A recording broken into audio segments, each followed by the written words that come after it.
শুভ সন্ধ্যায় বলবো। এখনো তো আমাদের অন্তিম, যদিও আমি শেষের দিকেই আছি, এরপরে আরো একজন আসবে, সেজন্য শুভরাত্রি বলবো না, শুভ সন্ধ্যায় বলবো। আজকে আমি ভেবেছিলাম নজরুল গীতিই গাইবো, কিন্তু আমার ছোট বোনটা আমাকে আবার এই গানটাই বারবার গাইতে অনুরোধ করে। সেজন্য আজকে আমি রবীন্দ্র নজরুল সন্ধ্যায় আমি আজকে কিন্তু রবীন্দ্র নজরুল গীতি গেয়ে আমি কিন্তু তাদেরকে শ্রদ্ধা জানাতে পারলাম না।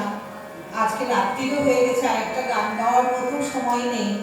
আমি আজকে একটা অন্য একটু বাউল অঙ্গের গানটাই শোনাবো।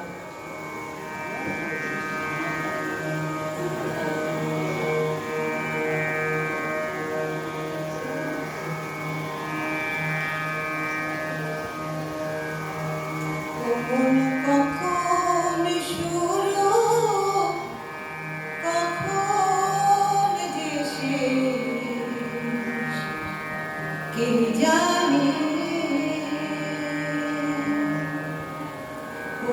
কখন